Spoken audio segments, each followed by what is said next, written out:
Do you ever wonder how people get started on the life path they're on? I get a lot of questions about how I have learned, come to know, and incorporate a way of living that has a lower level of toxicity than what many are experiencing today. So grab your favorite beverage. I'll try to make this quick and fun, informative, and provide you with some questions and ideas to incorporate into your own life. And if at any time you have questions, drop them in the comments below. I'm Jackie Elmer. Grab my guide at lowertoxiclife.com. Well, I was a kid born in the 60s to a mom who was way before her time. I was a breastfed baby back when that wasn't a cool thing to do. My dad was diagnosed with high cholesterol and cholesterol issues when I was probably somewhere around, I don't know, 5 or 6. What I remember most is that my mom came home with him from the doctor. We all came home together with him from the doctor, and she immediately cleaned out the cupboards, the refrigerator, and got rid of processed foods.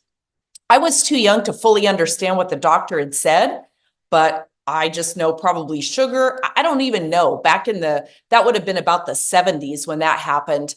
I'm not sure what diet advice was given at that time. All I know is that I grew up on a diet of very little processed foods. I always like to laugh with my friends. Chef Boyardee couldn't stand those canned SpaghettiOs, Pop-Tarts, packaged cookies. I was not a person who was exposed to much of that as a kid, at least in my own home. My dad, growing up on a farm in West Texas, loved to eat a hearty breakfast. And so every morning he got up, well, just about every morning, he got up and home cooked a breakfast of eggs, bacon or ham or sausage, hash browns that he literally shredded from boiled potatoes and toast. And so even to this day, I am a total cereal snob. I cannot stand cereal for breakfast. I never have. Now, my mom subscribed to Prevention Magazine early on. I remember stacks of those magazines filling our home. And so she began living very holistically. I was a kid who grew up with no fluoride from the dentist. I think we did use toothpaste with fluoride in it, but I was not allowed to have fluoride treatments from my dentist. And I'm happy to say I still have my teeth. I actually have all of my teeth, with the exception of four that were pulled for my braces. And I actually have all 4 of my wisdom teeth. Every time I go to a new dentist, they always comment on that because it's quite rare. So it's worked well for us. Aspirin for headaches, not a thing for me. It was kind of funny. My mom would say, go play outside, go meditate, go get your mind off of your headache. She would advise us to rest and drink fluids for colds and fevers. So my mom didn't subscribe to the Tylenol or aspirin to break a fever every time we got one. She knew that the fever was the body's natural good reaction to fighting infection inside the body. So I was taught to question science.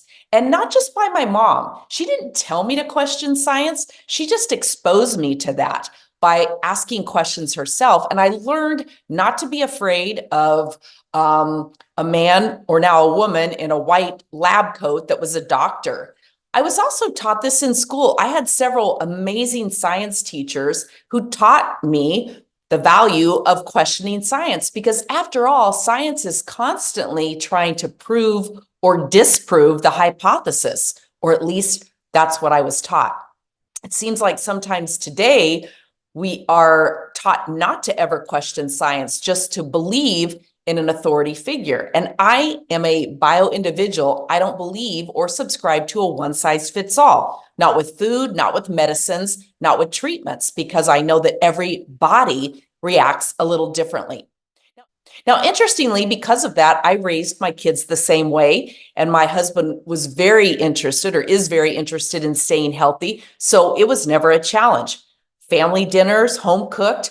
I never really thought about not liking to cook, because I grew up with that, with a father who cooked and a mother who cooked. Now, neither one of them cooked extremely extravagant meals.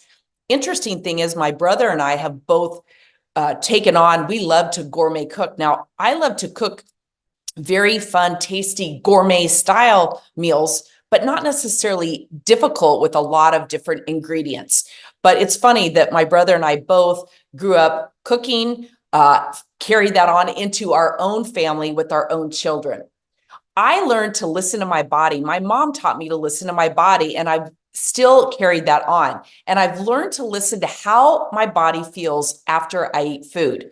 We have a tendency in today's age to disregard certain symptoms that our body will give us after eating something that doesn't necessarily agree with us. If we get tired or feel lethargic, we get a headache, we feel bloated or gassy, we often take a pill for that.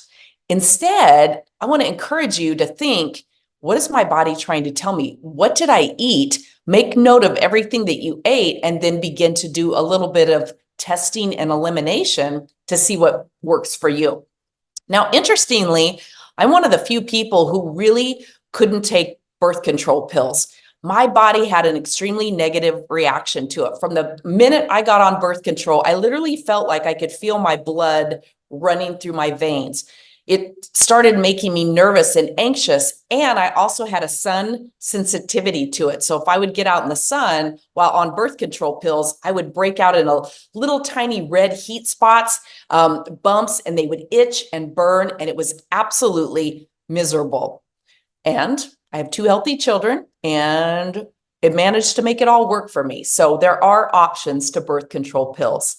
Happy to say my daughter got off of birth control pills after being on them for several years and kind of feeling the same way. And she's building a program to help other young women use Oura rings and cycling and really understand how to maneuver things with your cycle. More on that in another video. Now, I'm not perfect and I'm not a purist. You've heard me talk before about the 80-20 rule. The 80-20 rule is what's going to work great for most of us day to day. And be sure you're subscribed to the channel so that you get my video on what exactly it means to live an 80-20 rule life in terms of food and diet, nutrition, exercise, environmental toxins, etc. Now, for me, I don't like a bunch of products in my bathroom lining the shelves. So I began to experiment with things like coconut oil, avocado and honey masks and hair conditioners, sea salt scrubs with coconut oil, sea salt, and essential oils. It's amazing what you can come up with and how much healthier your skin, your hair, and your body will react. Over time, I began to look around and ask, why? Why do we have such an epidemic of overweight and obese people in today's world? When I look back and think about the beaches of the 70s and 80s, where I spent a lot of time in California as a child, that's where we went to the beach, or the Australian Gold Coast. I started to ask why. Why are things so different today? Also, because I'm from the airline industry and started working in travel at the age of 20 and traveled around the world, I started asking why the population in Paris looks so different than other areas. Almost every area in Europe looks so different. The reality of it is we live in a toxic soup. The food that we consume, the air that we breathe, the environment that envelops us in our homes and outdoors, the toxic cleaning products that burn our nose and throat, personal care products. When you stop and think about the fact that the average woman slathers on or consumes, ingests 168 chemicals just in getting ready for the day, face, hair, body, makeup, it gets a little crazy. Be sure to watch my video on personal care products. Chemicals in our no-wrinkle clothes, laundry soaps, couches, towels, carpeting, draperies. We're literally surrounded with chemicals that come into our homes. And most of us don't think about that on a regular basis. Again, a confused mind says no, and I get that. My goal is not to overwhelm you and think, what's the use? Do I go live in a tent? No, but as we begin to reduce certain toxins, the things that we can't control, it'll make a difference for you, and you will be amazed. Again, that 80-20 rule. Prescription drugs and antibiotics, not to mention all the over-the-counter drugs that fill our medicine cabinets and ultimately fill our bodies. All of these take a toll of some kind on the body.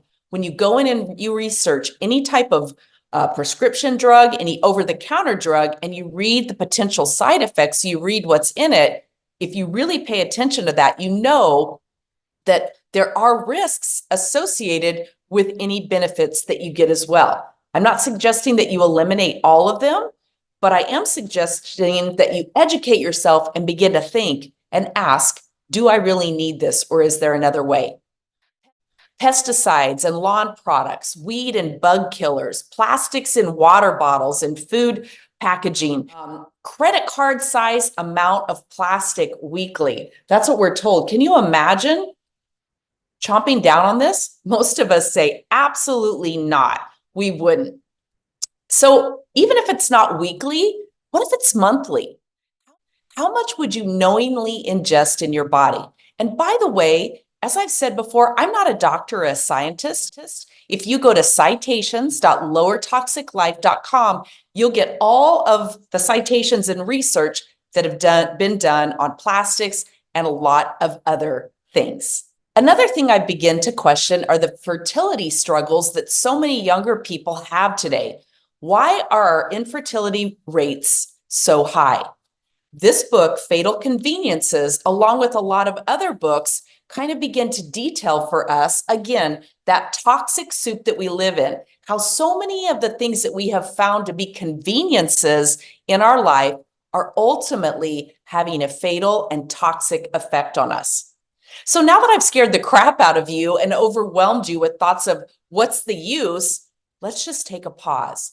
We didn't get this way in a hot minute, and we won't get out of it that fast either. But there is a way out, and that's what I love sharing with you on this channel and on my blog over at lowertoxiclife.com. Time is going to pass anyway. Together, we can begin to change things. We will make change not only for ourselves, but for our families, and then others around us as they see and witness our change and health journey. Remember, one habit change at a time, one change a week. That's over 52 habit changes over the course of a year. So go back and watch my very first 5 videos, if you haven't, on each of the primary areas that we can clean up: food and nutrition, plastics, environment, personal care, and home cleaning products. Again, together, we can make this happen. So leave me a comment and let me know about your upbringing, your health journey, and what you're interested in making better.